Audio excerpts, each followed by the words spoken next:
Week 14 of Electric Football, and to the 5 people that watch us, we appreciate you greatly. We're going to jump right into these things, and we're going to knock them the hell out. It's going to be fast. We said that last week, and we went like a half an hour.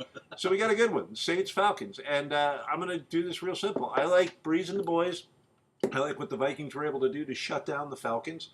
And I think that the Saints take the division right here. I think this is the moment where they plant their flag and they say, we have as good a defense as the Falcons, and we have a better offense. They're third in like yards per game passing, yards per game rushing, and I think in scoring. Somebody's going to have to check me on that. So I think that's where the distinct advantage is, and I like the Saints in this. Yeah, Saints put the beat down on the Falcons, and the Falcons have a better offense, in my opinion, than Carolina. Atlanta comes home after a tough loss to Minnesota here.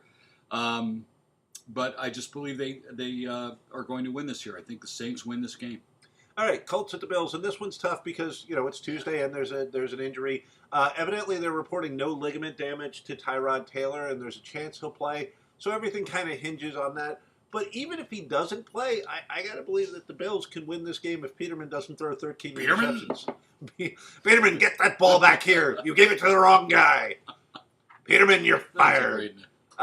So, at one point, they had confidence in Peterman, and then he threw a pass in a real game. Yeah. But I like the Bills either way. Teams are mirror images on offense and defense, except the Bills can run a little better here, taking the home team and the ability to run here. I just don't know who the Colts are. It's strange how important the running game has become this year. The really good teams are effective at running the ball, and you've got the guys early on, Kareem Hunt, Alvin Kamara, for a brief moment there, Dalvin Cook. You've got a lot of talented young, I don't know if Zeke Elliott, and I hate Zeke Elliott right now, but I don't know if he started a wave where all of a sudden the running backs are going to become young and good and important again. It's cycles. The defense adjusts to the passing game, and then they go back to the running game. Oh, let me rant for a second. NFL.com, you suck. Yeah, you do. Okay, who the hell decided, let's hide the scores and let's make the stats less important than we think this guy's going to do great in fantasy. If you want to do great in fantasy, get to the freaking stats. But I know, you're selling your little digital banner ads. Videos. And yeah. Can I read something anymore? Right, there's not. As we do a video show. No, but you're right. You just want a piece of news, like Bunchy and Jerry Reese fired. And instead, you got to scroll through to find, videos of my picks of the NFC Central. Yeah. I'm sorry, but you suck. Get back crazy. To the basics and stop trying to sell every digital position you can, and put the freaking scores on there, especially on the mobile. Do I really want to go on my mobile? It's Sunday. I'm trying to ignore the priest, and I'm like, I got to go 3 pages deep to get the score. Guy's poking me with that collection plate. The second time. Cowboys at Giants. Bye-bye, Bunchy. Bye-bye, Jerry Reese. Hello, Jerry Jones coming to town. Hello, Eli. We blew your streak, and we didn't fire him. For no reason. We didn't fire him for no Geno Smith. Unbelievable. You had you jerked around both your quarterbacks and Davis Webb because you realized we didn't even have him prepared. I'm going to take the Cowboys in this because I think the Giants have fallen the hell apart. Oh, and I think the opposite. I think this rejuvenates the team. The loser coach is gone. The terrible GM is gone. Eli comes back triumphantly after getting screwed by the coach who was basically the terrible Walking offensive Dead. line is still there. And the guys that quit on defense, I'm talking to you, Apple and Janoris Yeah, Jenkins. but this is a game where they get all fired up. They're at home. I'm taking the Giants. All right, you'll be wrong on that one. I'm Lions at the Bucks. And speaking of a team that let themselves get run over and pretty much just gave away the division to my Vikes, woohoo! The Lions managed to do that. And yet, I still like them over the Buccaneers in this game. Okay. Lions haven't been impressive to me, but they do have enough to, put the beat down on the Bucks are packing it in. They're done. Call it a day. Take the Lions here. Okay. We've got Raiders and Chiefs, and this one's actually really interesting. Two teams that should be way better than they are. The Chiefs had this division, just had it. You came out of the gate, you had it, and you've just fallen apart, including, a game where you had big explosive plays and you still managed to lose because your defense is horrible. That defense misses Eric Berry like I miss Halle Berry. We used to date. I didn't want to say anything, but Hallie, I do miss you. And yet I cannot get the picture of like Tyreek Hill running free for touchdowns and Travis Kelce catching touchdowns out of my mind. I haven't come to grips with the fact that Kareem Hunt no longer runs for 7 yards a carry. Yep. And I'm taking the stinking Chiefs in this one. Me too. Raiders, they can overtake the Chiefs here, but I don't see it. The Chiefs have been reeling, and I mentioned that all season. But I just think they have enough here. They're not the late season team that everybody thinks they are. But, the Raiders are just, they're average this year. I don't know what happened to them. Really upset with that. There we go. San Francisco at Houston, and the Jimmy Garoppolo era began with a win, and I'm going to take him for 2 in a row. Garoppolo undefeated for the rest of the year. Well, at least for this week. Oops. Yeah, Garoppolo. No, my ice cubes fell out. Garoppolo, game-winning drive. First drive. break. You should see him after 3 or 4. It's true. Garoppolo, game-winning drive, waning seconds of the game here, and it's a second road trip for them, which I usually don't like to do. I just figure the Texans are done, and the Niners play hard every game. They've been doing it every game. It's a little late, but it's paying dividends. Taking San Francisco. Speaking of, another quick rant. Great Thursday night game.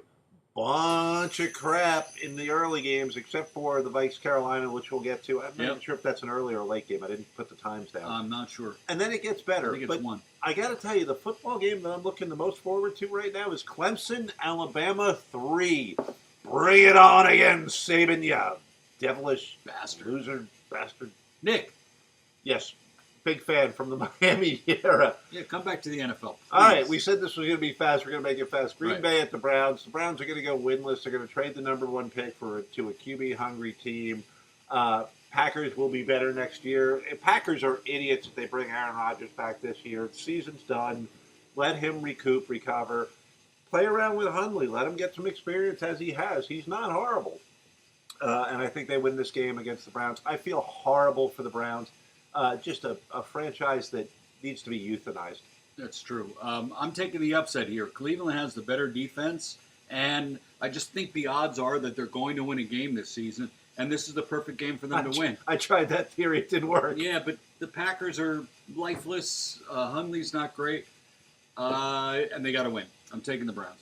Bears at the Bengals, and if you saw them throw away another game with late penalty. 15 years you haven't won a playoff game. How is Marvin Lewis still around? You've got a team full of thugs, and now you're whining like, oh, our thug got hit. I thought the Juju Smith-Schuster, Simon & Weston, I thought it was a clean freaking hit. I did too. His feet were on the ground. He didn't attack with his head. Now, he taunted the hell out of him afterwards, and I got to give Vontaze Burfict this. If you watch that video, he tried to come after Smith while he was being taunted, and then got carted out on a freaking, right. That's tough. I mean, that's like Freddy from those Nightmare on Elm Street things where he's dead. No, he's not. But I thought it was a clean hit. He led with his shoulder, and I'm sorry, you're 2 men running full speed, and you've got giant helmets on. How do you hit a guy in the chest with your shoulder and your helmets not touch each other? That's an impossible ask. He didn't launch. He didn't launch. He didn't lead with the top of his helmet. If the side of his helmet hit the side of Burfict's helmet, and as Antonio Smith, did you hear the interview afterward? No. Juju was trying to say everything right. He was like, I'm not bad Juju, I'm good Juju. And behind him, Antonio Brown, who's the shot Burfict took on Brown was a cheap shot. Absolutely. Is screaming, it's karma! It's karma! Ooh. So God bless him. And the Steelers get some good freaking rivalries going. They had a rivalry going with the Ravens that was like, oh my God, I can't wait to watch that. And now they're practically like the Crips and the Bloods with the Bengals. I forgot where the hell I am in this, but I'm taking Chicago. Yeah, I think they win on an awkward punt return or a late turnover or something. I just don't expect the Bengals to win anymore. They're crap. Talk about another team that should be euthanized. It is your Cincinnati Bengals. I'm taking the Bears. Vikings at Carolina, 8 in a row, and it's time to give Adam Thielen some freaking love. The guy was like a walk-on at frozen nipple state in Minnesota. Nobody expected. It's a great school. Very good liberal. It's all guys. That's the sad part. Yeah, I didn't say what gender those nipples were, but he was a nobody in college. He was supposed to be a nobody in the NFL, and he's freaking awesome. So a little love to Adam Thielen. And he was wide open on a play, and Keenum didn't see him. I forget. And a little love at what point to Keenum. Like, we forget, like, this guy is doing, like, almost unprecedented stuff. He's the third freaking stringer. Mm-hmm. He's got them winning the division and looking like, dare I say it, they have a shot at the Super Bowl in Minnesota. So what a story that would be if they win it. Because I don't think anybody, Dolph fan. No, never. Nobody's ever won. Nobody's ever been at home and won. There you go. So we're going to change that, but we're going to lose this game. We've got 3 week games after this. We're coming off of the Lions, the Rams, and the Falcons, and now we're playing Carolina. They're on the road. There is a point, and I'm just superstitious. I'm taking the Vikings to lose.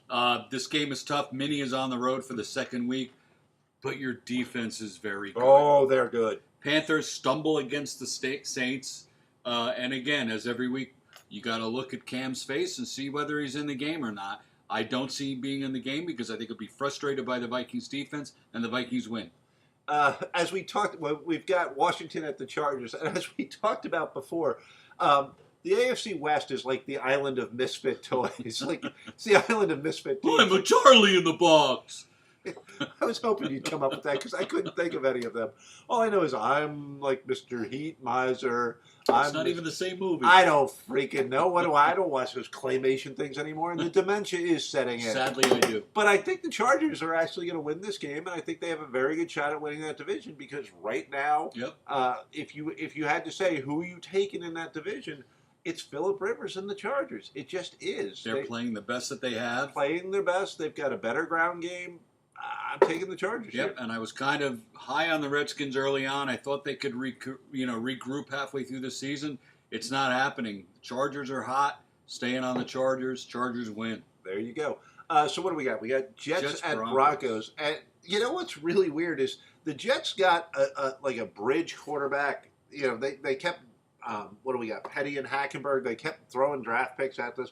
And they bring in this bridge quarterback who's supposed to just survive the season, basically. And it's okay if you lose it. And he plays above his head. Yeah. And he stays healthy. And they freaking win. And it's going to hurt the Jets in the long run. It's going to cost them a chance to, they've cost themselves a chance to see what they have in those quarterbacks.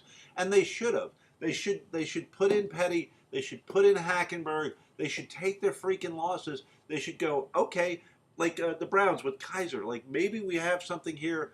Or they should go, holy crap, time to cut bait. Yeah. Maybe we can get a 7th round pick for one of these two guys and lose our asses off and be in this quarterback rich draft.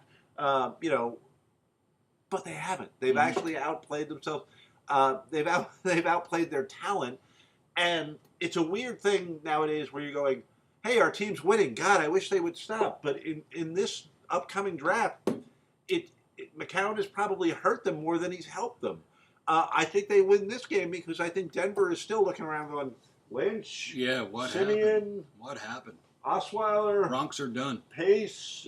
And there's these teams with third-string quarterbacks playing well, and then there's teams like the Broncos and my team who have guys that just are god-awful.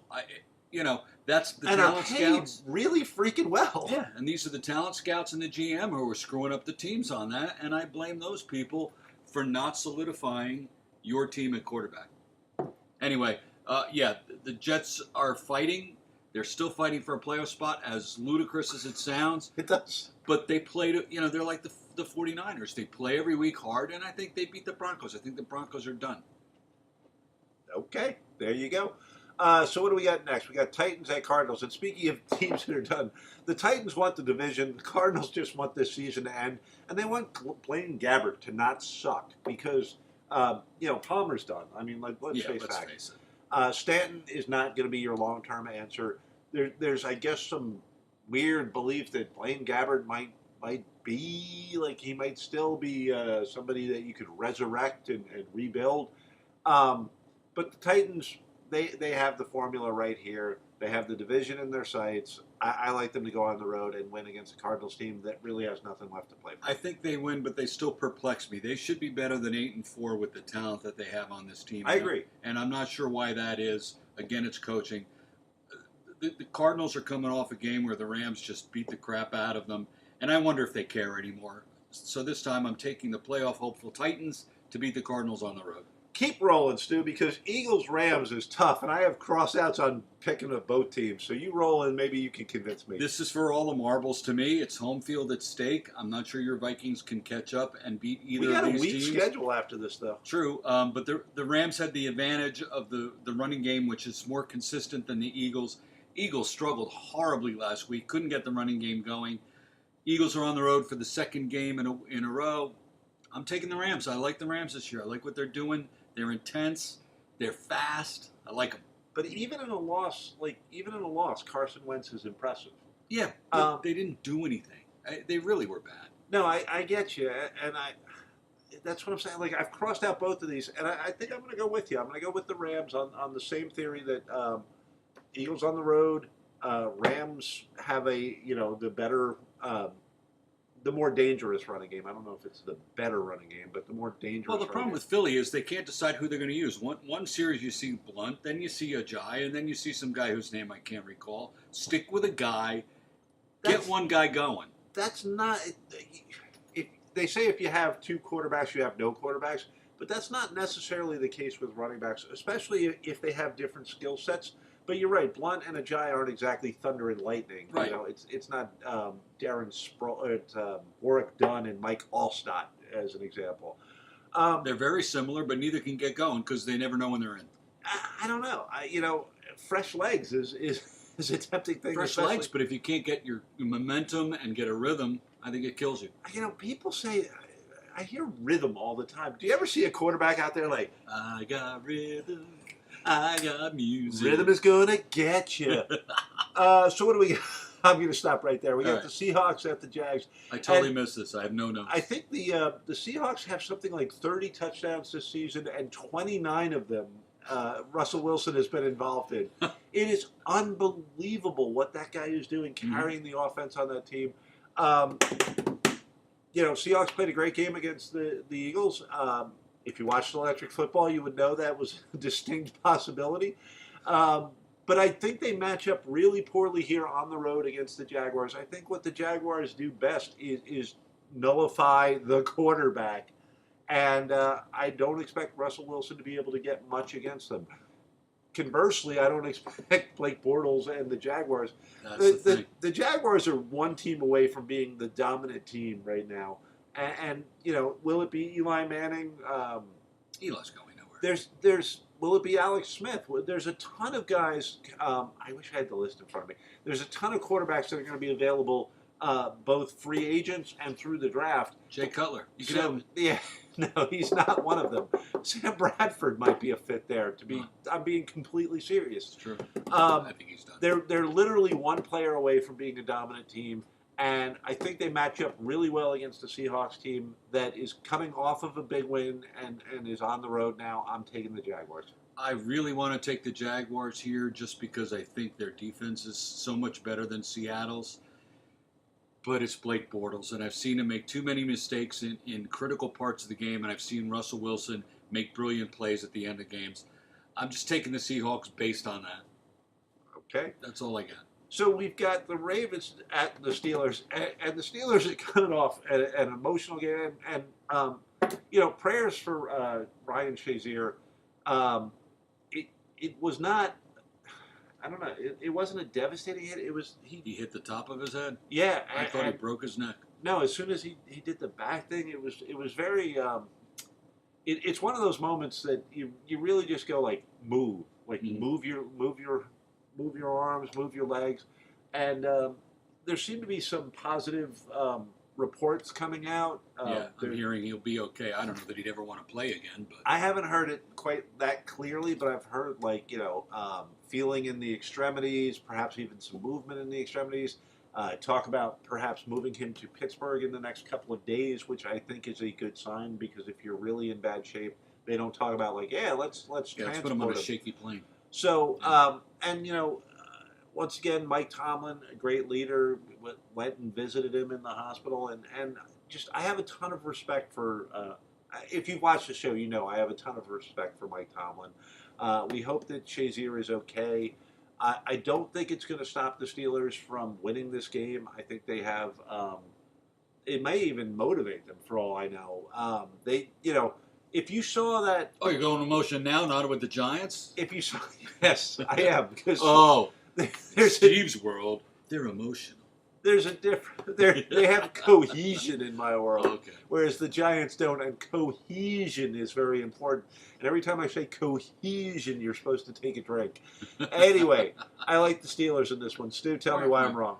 I know, right? A little afraid of we go dry quicker and quicker. A little afraid Shazier's replacement went out as well, and I'm not sure what the issue was with his injury. I don't know if he'll be back or not. But as soon as Shazier left the game, they were exposed in the middle. That's how important that guy is to the team. I think they squeak one out here just because the Ravens' offense is just garbage. Mm-hmm. But for the long term, especially going into the New England game, the week after this, I'll take them here, but I don't have hopes for them to make the playoffs in a very strong fashion. We've been looking forward to, and I think they have. I think everybody has. Everyone's been looking forward to that Steeler game for like weeks. The Steeler New England game. And speaking of New England against Stu's Miami Dolphins. There's no real reason not to take the Patriots. I would suggest to Belichick that you sit Gronkowski this week with the suspension because you get him back against Pittsburgh, a game you're more likely to struggle with than you are against Miami. Well, unless he wins the appeal in the out anyway, like that. But why would you? If it's going to come, why delay it? Mm-hmm. Take it against the team you know you can beat, you typically beat, and wait for when you really need him. And you're going to really need him against Pittsburgh because I think the game's in Pittsburgh, is it not?